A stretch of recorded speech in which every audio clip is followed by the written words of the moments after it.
A partir de agora, você acompanha o que foi destaque na terça-feira do Capixaba com a equipe de reportagem da TV Educativa e da Rádio Espírito Santo.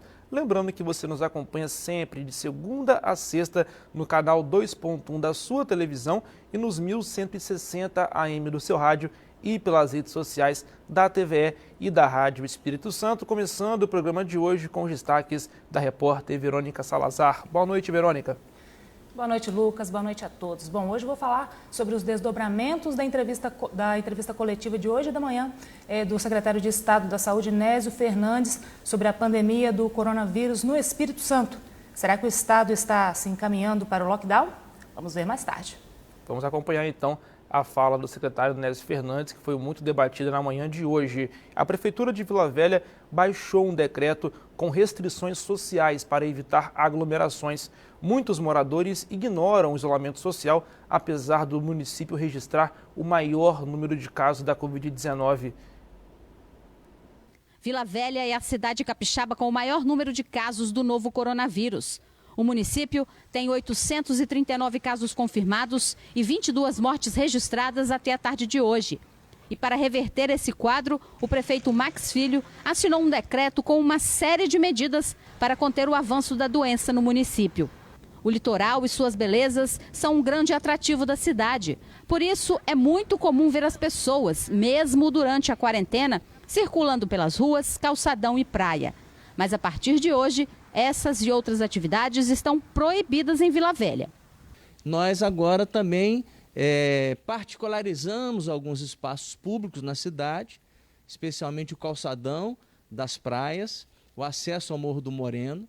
Nós vamos criar restrição a esse acesso, barreiras físicas para que as pessoas entendam que não é o momento de se exercitar ao ar livre no calçadão, em razão do contágio acelerado desse vírus. Então é o momento de uma tomada de consciência e o calçadão termina sendo muito símbolo da cidade, ao tempo em que as pessoas continuam fazendo suas atividades físicas. Ainda que em horários alternativos, mas outras pessoas têm pensado também de igual forma, em horários alternativos têm contribuído para superlotar esses espaços, que são espaços lindos, maravilhosos, mas que não são para ser frequentados nesse tempo. O decreto não prevê multas, mas deixa claro que a população deve sair de casa apenas para comprar mantimentos, ir ao médico e ao trabalho. A fiscalização vai ser feita pela Prefeitura e pela Guarda Municipal.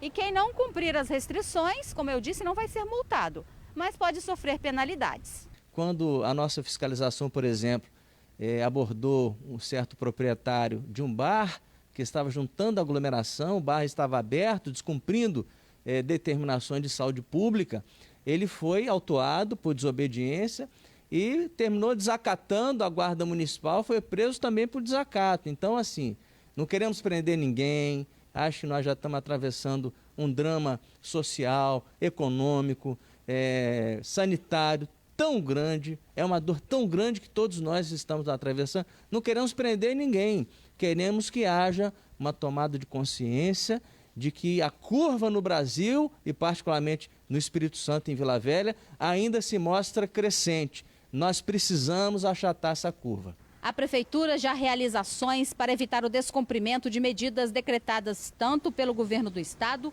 como também pela Prefeitura. Para isso, tem um canal onde a população pode fazer denúncias.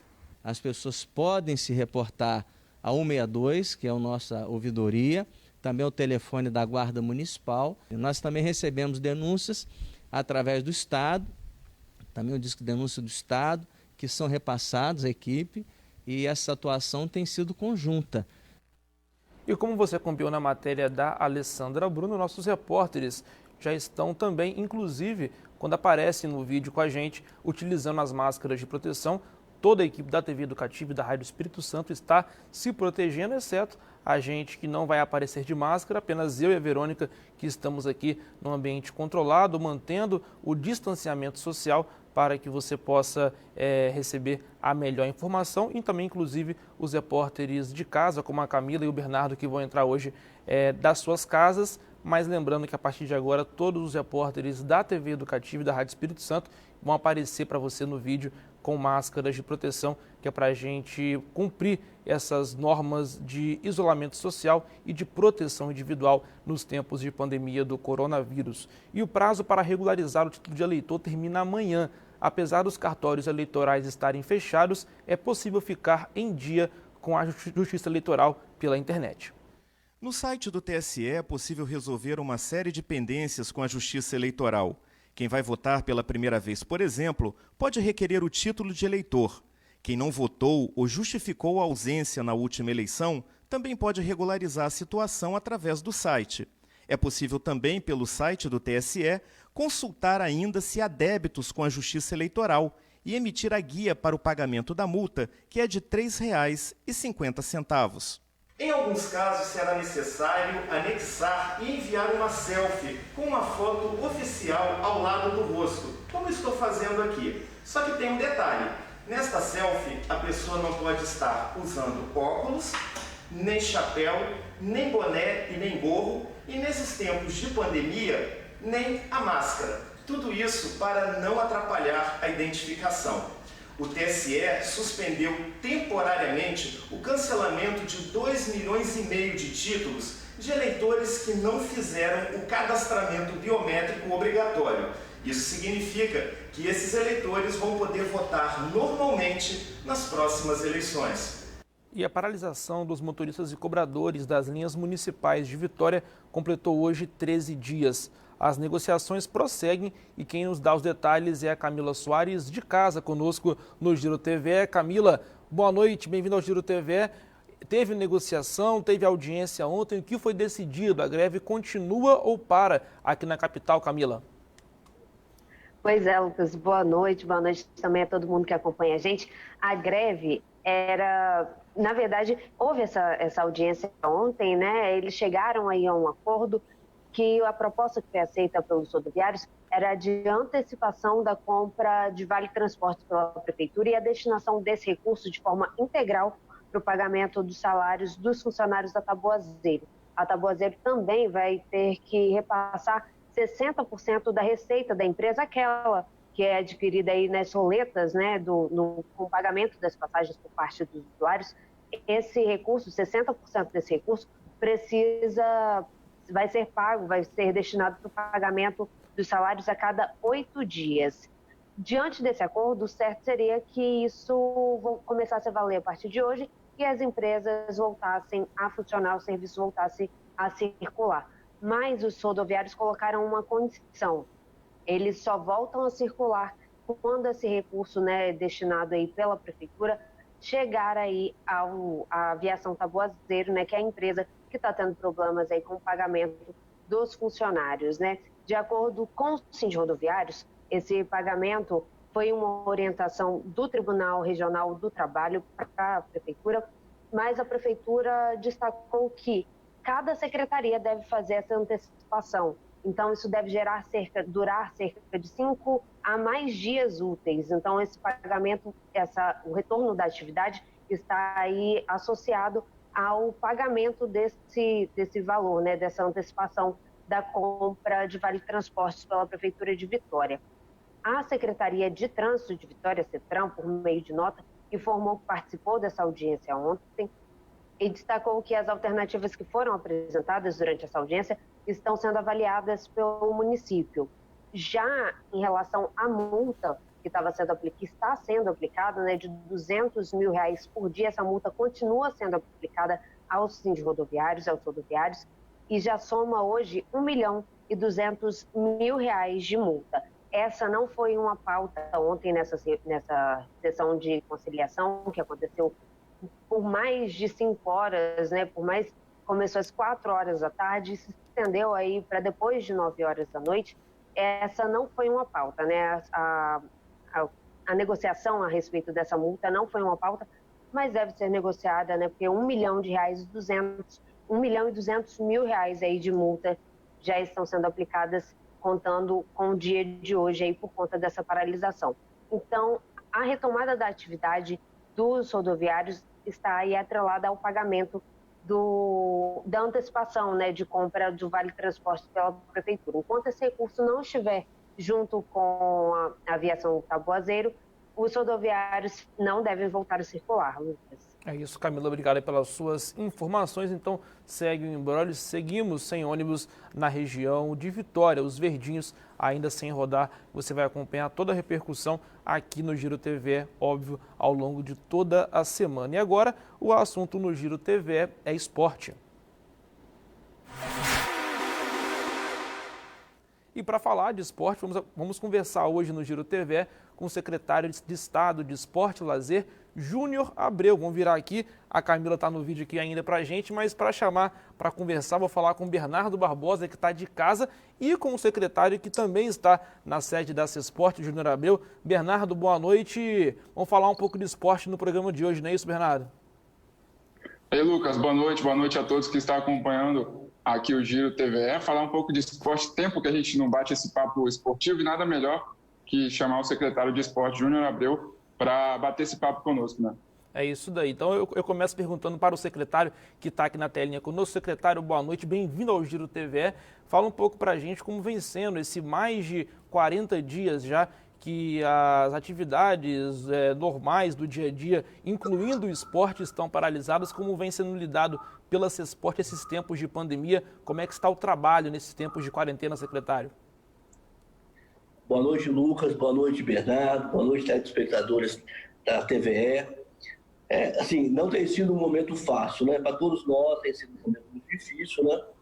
Nós, a parte esportiva, primeiro, né? Vive muito de eventos, né? Que acontecem. Então, com a quarentena, todos os eventos foram suspensos, né?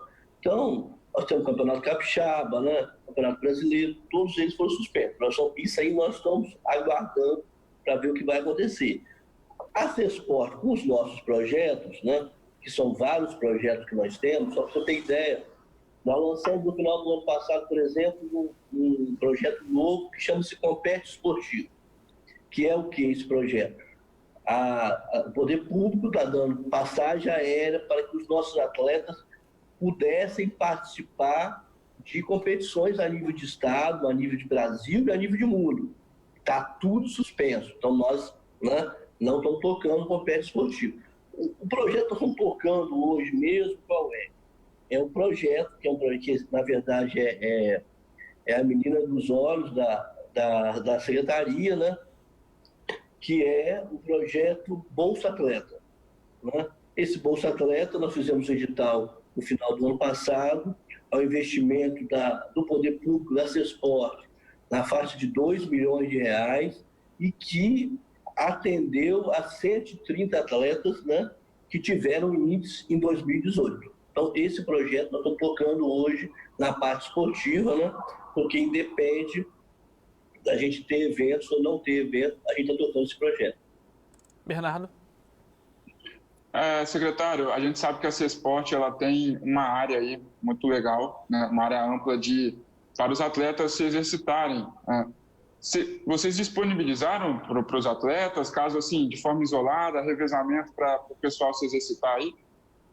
Não, Bernardo, inicialmente nós tínhamos estudado, porque é o seguinte, até então as Olimpíadas não tinham sido canceladas ainda. Então nós temos atletas capixabas que tinham chance de ir para as Olimpíadas. Então, no primeiro momento, nós disponibilizamos para os atletas que tivessem chance de ir para as Olimpíadas utilizar a nossa estrutura. A partir do momento onde as Olimpíadas foram canceladas, nós fechamos todo o nosso centro de treinamento aqui. Na verdade, nós estamos até aproveitando, né? Porque nós estamos reformando um outro ginásio aqui, que botamos um ginásio novinho nesse período. Então, assim que retornar toda essa parte esportiva, nós vamos ter um outro ginásio disponível para nossos atletas aqui. E também tocamos as obras da Calçada da Fama, né? Que já está concluída, aguardando apenas passar essa questão do Covid-19 para que a gente possa fazer as devidas homenagens merecidas aos esportistas. É isso aí, secretário. O senhor falou de obras e uma das obras mais aguardadas aqui do Capixaba em relação ao esporte, certamente é a conclusão das obras do Kleber Andrade, foi anunciado no ano passado.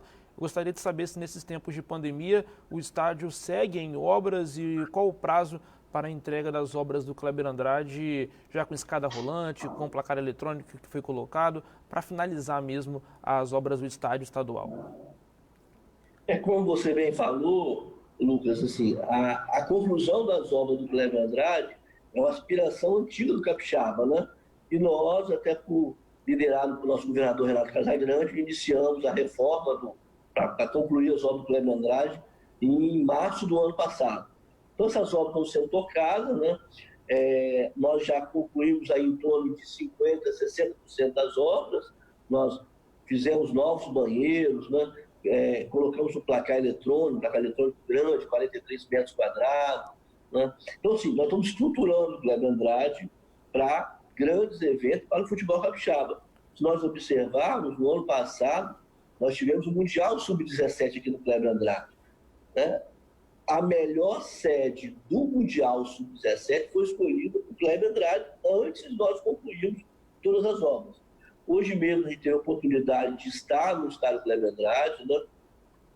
Os elevadores já chegaram, já começam a ser instalados daqui a 10 dias, né? As escadas rolantes, toda a parte de infraestrutura está sendo montada. Então a gente acredita aí que mais ou menos em torno de agosto, setembro, a gente tenha a conclusão dessas obras, né? Nós temos obra de infraestrutura.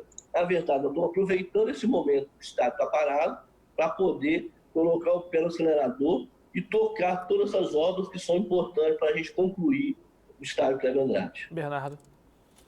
Secretário, falando agora de atividade física, a gente sabe que não é legal a gente ficar andando por aí sem necessidade nesse período de pandemia, e você mesmo disse que se exercitar ao ar livre não é o recomendado atualmente. O que você acha aí das pessoas utilizarem academias públicas? Aí a gente vê aqui em Camburi, na Orla, e também em Vila Velha, uma possível restrição das pessoas ao calçadão da Praia da Costa, por exemplo. O que você acha dessa situação? Bernardo, tanto o Ministério da Saúde, tanto a Secretaria de Saúde do Estado tem trabalhado muito bem isso, tem colocado claramente que isso não é legal. A gente tem que tomar cuidado, o Covid-19 está pegando muita gente, nós não temos todos os casos, né, confirmados, porque não está testando todo mundo, mas a gente tem uma preocupação muito grande com isso. Então, assim, o que a Secretaria de Estado do Esporte tem falado, vamos seguir o que determina a Organização Mundial de Saúde, o Ministério da Saúde, né? Vamos trabalhar para poder, quem puder ficar em casa, vamos ficar em casa, vamos praticar esporte em casa mesmo, sempre a gente arruma um jeitinho de fazer isso, né? Para nós não ir para o fronte e nós daqui a pouco se contagiar. Então, assim, como é que você consegue controlar um vírus igual a esse numa academia ao ar livre, onde você não consegue saber quais as pessoas que estão lá? Então, assim, é muito complicado. E a indicação nossa, hoje mesmo tivemos uma reunião com todos os secretários de esportes do estado todo, né? Quase os 78 municípios, eu tive a oportunidade de colocar isso aí. Gente, vamos esperar um pouquinho, vamos proteger as pessoas, e não adianta achar que é só jovem não, que às vezes o jovem vai para a academia, mas depois ele volta para casa. Ele pode ter um pai, uma mãe, um avô, e ele acaba levando ou transmitindo Covid-19 para essas pessoas que realmente estão numa situação muito delicada. É isso, inclusive nos municípios que tem o risco baixo pelo mapa do governo do estado, né, secretário? E ainda para fechar o nosso papo, muita gente se perguntando sobre o futebol, né, que é a principal paixão esportiva dos capixabas. A gente tinha em andamento o Capixabão 2020, o Campeonato Capixaba de Futebol, e ainda há uma expectativa pelo retorno. A CESPORT, como intermediadora do governo do estado para, por exemplo, a liberação do Kleber Andrade, o diálogo com os clubes e com a federação, já tem um prazo, uma expectativa de quando atividades como treinos e competições podem voltar aqui no estado do Espírito Santo, secretário? Assim, a gente tem conversado muito com o Gustavo, presidente da Federação de Futebol, né? Assim, a vontade nossa era que voltasse logo, mas nós temos que ser muito responsáveis nesse momento, porque nós não podemos voltar ao futebol e expor os atletas, expor as pessoas que estão ali, porque você tem um grupo de pessoas que, mesmo que você não leve o público ao estádio, as pessoas estão lá e ainda podendo pegar um Covid-19. Então, assim, a gente acha que o melhor caminho nesse momento é esperarmos um pouco, né? Esperar ver se essa curva começa a baixar para que a gente possa ter um esporte com segurança. Né? Como a gente, agora, na semana passada, nós publicamos, o governador Renato Casagrande publicou o decreto, a gente melhorando o projeto Calçada da Fama. O que é o projeto Calçada da Fama? É que pega os atletas que contribuíram para o esporte capixaba, né, e homenageia esses atletas. Nós, a partir desse momento, desse ano de 2020, Lucas, nesse projeto, nós fazemos o quê? Nós estamos fazendo com que a população possa participar também da escolha desses atletas. Então, nós teremos um grupo técnico, 20 pessoas, que escolherão ali em torno de 100 atletas que poderiam participar disso aí. Os 15 melhores avaliados vão depois para o site, né, para poder as pessoas poderem escolher qual atleta ele acha que representou melhor o estado do Espírito Santo e que merece essa homenagem. Então, assim, é uma forma da gente trazer as pessoas para poder participar da escolha desse atleta. Então, nós estamos melhorando e modernizando o projeto Calçada da Fama, que já está pronto, como eu falei inicialmente, que em breve, assim passar essa pandemia, né, nós estaremos inaugurando aqui com todo o meio esportista, né, essas pessoas. E é uma importante ferramenta para homenagear os atletas de vários esportes capixabas que fizeram história, e tudo de maneira online no cesporte.es.gov.br, não é isso, secretário? Com certeza, com certeza. Eu acho assim, eu diria que é uma forma de nós reconhecermos, né, a dedicação, aqueles esportistas que trabalharam tanto, que se dedicaram para levar o nome do Estado do Espírito Santo, não só para o Brasil, como para o mundo. Então, se Deus quiser, vai ser uma festa bacana e nós estamos agora dotando ainda mais, oferecendo para que a comunidade possa ajudar a escolher com a participação popular. É isso, secretário. Muito obrigado por falar conosco. Obrigado também ao Bernardo, que está de casa para conversar com a gente. Um bom trabalho nesse período de quarentena, e certamente assim que voltarmos às competições esportivas, a TVE e a Rádio Espírito Santo estará sempre ao lado do esporte capixaba. Um abraço. Obrigado a vocês. Um abraço. É isso aí. Esse, portanto, o secretário de Esportes e Lazer, Júnior Abreu, aqui no Giro TVE de hoje, nesta terça-feira. Rápido intervalo aqui no Giro TVE. Daqui a pouquinho voltamos.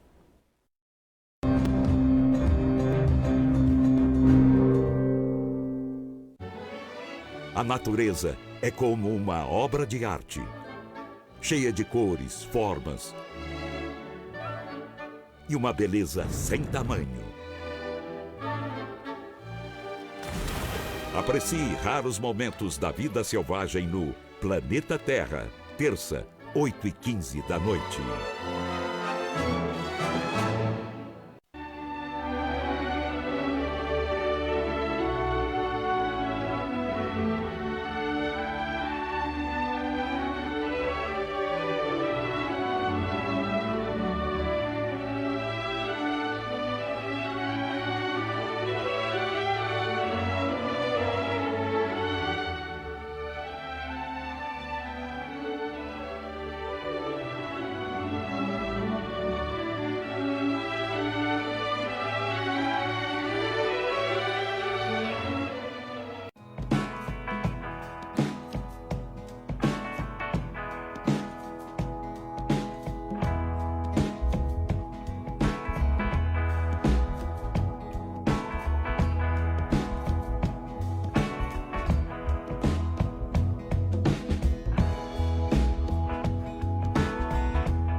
Quarta-feira é dia de sessão de cinema no Cineclube TVE. Toda semana, um tema diferente numa seleção de filmes com os múltiplos olhares do cinema feito em nosso estado.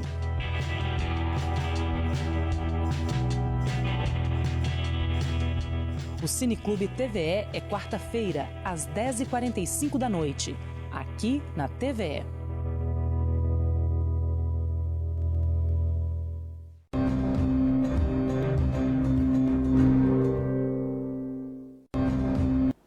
Já estamos de volta com mais um bloco do Giro TV nesta terça-feira. Você pode participar com a gente através das redes sociais da TV Educativa e da Rádio Espírito Santo e também pelo WhatsApp. Mande para cá o seu vídeo e a sua foto para o 27 999 43 55 74. Mande para a gente o que você está fazendo nesses tempos de quarentena, nesses tempos de isolamento social. Vamos agora atualizar os dados da Covid-19 no Espírito Santo. Na tela para você o painel Covid-19 do governo do estado. Já são 3.540 casos confirmados no Espírito Santo, 133 pessoas já morreram pela Covid-19 e já são 1.128 curados. Vamos acompanhar que Vila Velha é o município com o maior número de casos, praticamente 1.000 casos já da Covid-19. E nós temos também o número de óbitos pela Covid-19 e você vai acompanhar pelos municípios e pelos bairros. A gente vê aí a relação de mortes pela Covid-19 e Serra lidera com 45 mortes pela Covid-19, seguido aí de Vila Velha e também de Vitória com 24 mortes, Cariacica com 14 mortes e o bairro onde mais há registro de mortes pela Covid-19 é o bairro de Jardim Camburi, seguido pelo Centro de Fundão e 2 bairros no município da Serra. E como a gente viu no mapa, o estado já registra o avanço maior dos casos de Covid nos bairros mais carentes da Grande Vitória. Não é isso mesmo, Verônica Salazar? Isso, Lucas. A pandemia já está migrando aí para esses bairros mais populares, como você mesmo disse, nos municípios de Serra e Vitória. A afirmação é do secretário de Estado da Saúde, Nésio Fernandes. Ele deu essa informação hoje pela manhã, durante a sua coletiva de imprensa. Em Vila Velha, que tem o maior número de pessoas contaminadas, a contaminação permanece nos bairros de classe média e alta. Mas o secretário fez um alerta, que a contaminação deve começar a avançar nesse local também, em Vila Velha, para os bairros mais carentes, por causa da baixa adesão ao isolamento social, Lucas. Bom, se não houver isolamento social, o número de infectados e mortos pode subir assustadoramente. E quem faz o alerta não é um profissional de saúde, mas um matemático. O professor do curso de matemática da UFES, Etereldes Gonçalves, fez para o Giro TV projeções que apontam a necessidade do isolamento social. Então, quando a gente olha para o painel Covid-19 do governo do estado do Espírito Santo, a gente vê que parece que a curva de infectados tem uma tendência de platô já, desaceleração para decaimento. Isso pode nos dar uma falsa sensação de que a gente já está no platô e que já caminha para o decaimento. Mas essa curva de casos reportados, essa curva de infectados, ela é uma curva muito sensível a protocolos de testagem, a problemas no laboratório central para testes, ter os insumos e tudo mais. Então, essa curva não é uma curva ideal para a gente olhar a tendência do número de casos da Covid-19. Além da subnotificação, que é um problema, ela tem vários outros problemas que podem estarem incluídos aí. Então, o que a gente faz para ter uma melhor ideia do que seria uma curva para a gente analisar, seria a curva de hospitalizados e de óbitos. E nessas curvas de hospitalizados e óbitos, a gente vê uma tendência ainda de crescimento. Então, a tendência da curva de mortes ainda é uma tendência de alta. E provavelmente essa tendência deve se manter ainda por alguns dias, talvez semanas. Eu fiz um gráfico aqui para mostrar como que a interação social impacta na curva de hospitalizados. A gente usa a curva de hospitalizados, como eu disse, por quê? Porque a curva de infectados ela é uma curva muito sensível a fatores externos. E a curva de hospitalizados não. A pessoa adoeceu, foi para o hospital, ela é testada. O teste dela tem prioridade sobre os demais, porque uma vez que ela é suspeita, ela ocupa um leito de isolamento. Então, ela tem que ser testada rapidamente. Para quê? Porque se ela for testada negativo, ela sai do leito para dar lugar a outro suspeito, a outro paciente COVID. Então, aqui nessa simulação, a curva de hospitalizados, a gente mostra que Mudando em 5% a interação social, a gente tem um aumento de mais de 20% no número de hospitalizados no pico da epidemia. E se aumentar 10% a interação social, a gente tem um aumento de mais de 40% no número de hospitalizados. E isso impacta diretamente também no número de mortes.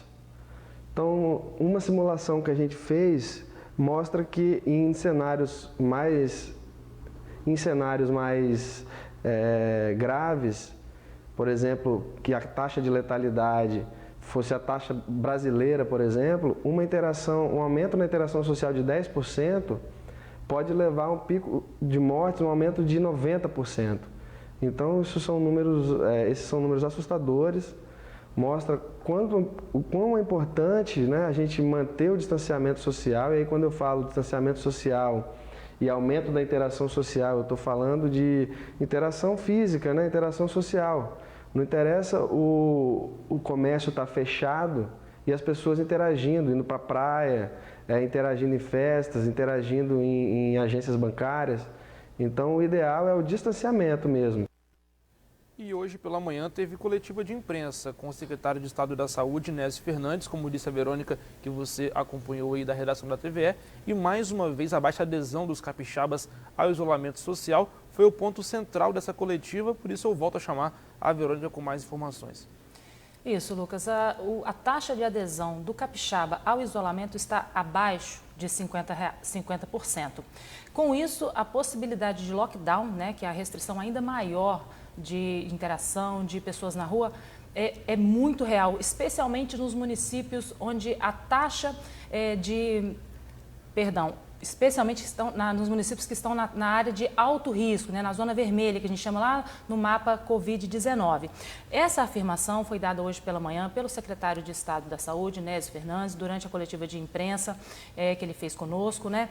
E de acordo com os últimos dados do mapa de risco, hoje o Espírito Santo tem 7 municípios enquadrados nessa zona de alto risco para o coronavírus, que seria Serra, Vila Velha, Vitória, Cariacica, Viana, Fundão e Alfredo Chaves.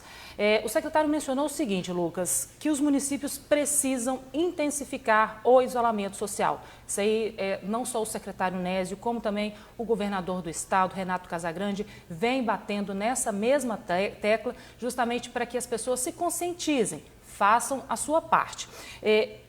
Ele disse o seguinte, que esse lockdown, que é a restrição, né, ainda maior de circulação de pessoas, pode ser necessário se a taxa de transmissão da doença continuar alta, continuar crescendo, independentemente da taxa de ocupação dos leitos. Vamos ver, então, o que ele falou na coletiva.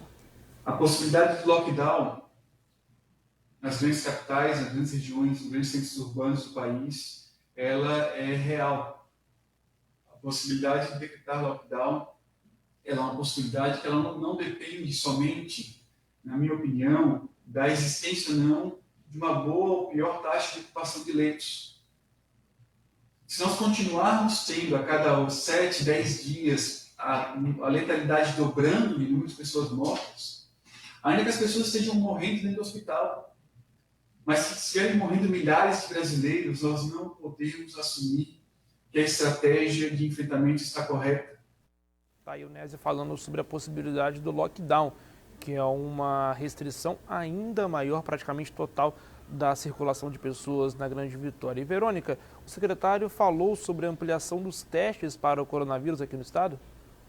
Isso, Lucas. Ele confirmou que o estado está com uma quantidade bastante robusta de realização de testes aqui no Espírito Santo, né? O que nos diferencia aí de outros estados. Dessa forma, o estado consegue ter uma melhor resposta da evolução do vírus, o que nos coloca numa posição melhor do que outros estados. Na próxima semana, por exemplo, começa o teste sorológico em 27 municípios capixabas. Cerca de 32 mil pessoas serão testadas aleatoriamente em casa. Como é que vai ser isso? O profissional de saúde vai até uma casa que é sorteada, lógico, com autorização da pessoa, e um membro da família é testado. Dessa forma, como eu disse, o estado vai ter vai analisar da melhor forma como é que está acontecendo a progressão da doença também nesses municípios. O Espírito Santo é o primeiro, Lucas, a adotar esse tipo de protocolo. Bom, com relação aos leitos, o secretário Nésio disse também que o Estado continua ampliando consideravelmente a quantidade de leitos, sejam de UTI ou até mesmo de enfermaria, e que até o final deste mês esses leitos devem chegar aí a 1.300 unidades. E deveremos ainda essa semana estar publicando, então, um painel melhor estruturado de monitoramento para acompanhar a ocupação dos leitos hospitalares no Estado do Espírito Santo. Qual seria o nosso percentual ideal de isolamento social? Eu coloquei, concordo com a opinião do governador Renato Casagrande, de que o ideal seria em cima de 55%. Os indicadores de mais de 55% de distanciamento social são fundamentais. E para isso ocorrer, é necessário que a gente supere a polarização da sociedade. É necessário que não tenhamos, em nenhum canto de qualquer cidade, dúvidas a respeito da materialidade, da realidade da pandemia, da presença do vírus em todo o território nacional e de que as pessoas precisam se distanciar. E nós estamos em um mês crítico. Neste mês crítico, a população de Vitória, a população de Cariacica, de Serra, de Vila Velha, das grandes cidades do Estado do Espírito Santo, mais do que qualquer outra população precisa entender: é preciso ficar em casa, é preciso restringir a mobilidade urbana, é preciso que as pessoas individualmente construam com o conjunto da sociedade um pacto social pelo isolamento. Sem esse isolamento, não será possível romper a cadeia de transmissão e romper o crescimento exponencial da doença no nosso país e no nosso estado, e principalmente nos municípios que já são vermelhos, os municípios que já estão com um crescimento sustentado, acelerado da epidemia. Está aí o Nésio Fernandes falando sobre essa questão toda de reforçar a necessidade do isolamento social para evitar o crescimento da pandemia, como ele disse no começo, caso as medidas não sejam adotadas de forma efetiva e os dados da Covid em relação à ocupação de leitos e também a curva de mortes aqui no Espírito Santo e a taxa de letalidade, pode ser que não só o Estado, mas o Brasil entre no esquema de lockdown. Verônica. Pois é, Lucas, o objetivo dessas políticas públicas todas, né, que vêm sendo adotadas aí pelo Estado, especialmente o isolamento social, é justamente evitar que o paciente precise ir para o hospital. O Estado tem dado todo o tratamento adequado, o Estado não colapsou, nosso sistema tem suportado bem os pacientes que têm chegado, mas esse isolamento é necessário para que o paciente não precise ir ao hospital de uma só, comece todo mundo a se contaminar e apareça lá todo mundo de uma só vez. Tem ainda os outros pacientes com outras doenças que precisam também ser atendidos. Tem pessoas aí com problemas como, por exemplo, um problema cardiovascular, com outro problema que está evitando, inclusive, procurar auxílio médico, com medo de contrair o coronavírus. Então, o objetivo é justamente essas políticas públicas, é evitar que o paciente vá para o hospital. E, mais uma vez, o secretário demonstrou uma preocupação muito grande com essa polarização social, né? De um lado, uma população que aderiu ao isolamento social, que está seguindo direitinho todas as regras, e no outro extremo, uma parte da população que deu de ombros, né, que está fazendo de conta que a pandemia não existe, que está saindo para passear, que está saindo em grupo, saindo para praticar exercícios aí ao ar livre, fazendo festas. Então, o que o secretário propôs, né, nessa coletiva hoje pela manhã é um pacto social para o isolamento. Que a gente faça a nossa parte, né? E também que os capixabas façam a fiscalização, né, desses locais, ajudem o Estado nesse processo de ajudar com que a doença não avance tão rapidamente. Lucas.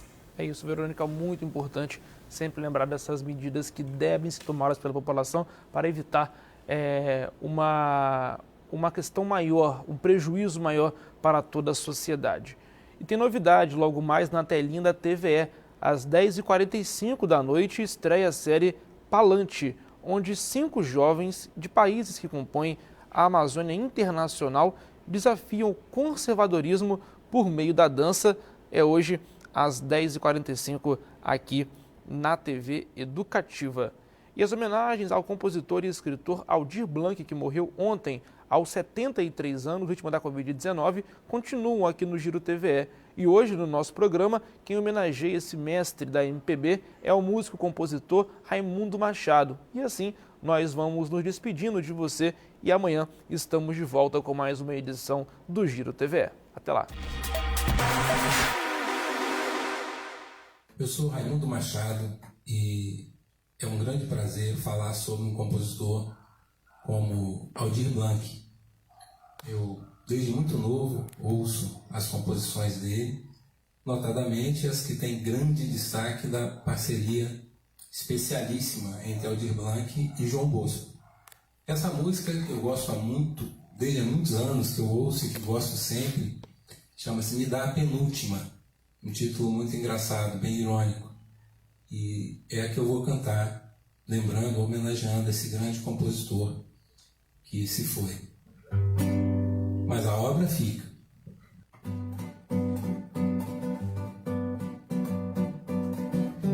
Eu gosto quando alvorece, porque parece que está anoitecendo. E gosto quando anoitece que só vendo, porque penso que alvorece. E então parece que eu pude, mais uma vez outra noite, reviver a juventude. Todo boêmio é feliz, porque quanto mais triste, mais se ilude. Mas eu gosto quando alvorece, porque parece que está anoitecendo. E gosto quando anoitece que só vendo, porque penso que alvorece. E então parece que eu pude, mais uma vez outra noite, reviver a juventude.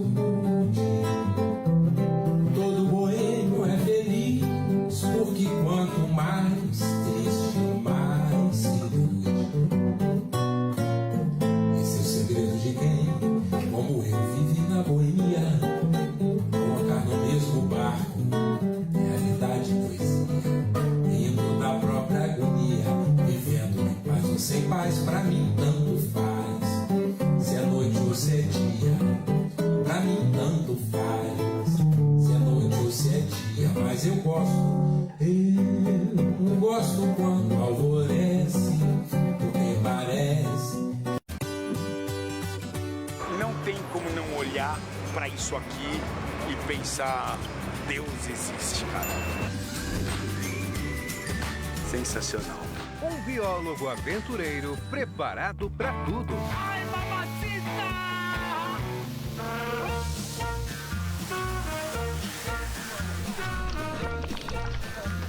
E aí, vai encarar? Eu já tô pronto. As aventuras do Richard no Paraná. Quarta, 8h15 da noite. ZYA 532, TV Educativa, Vitória, Espírito Santo.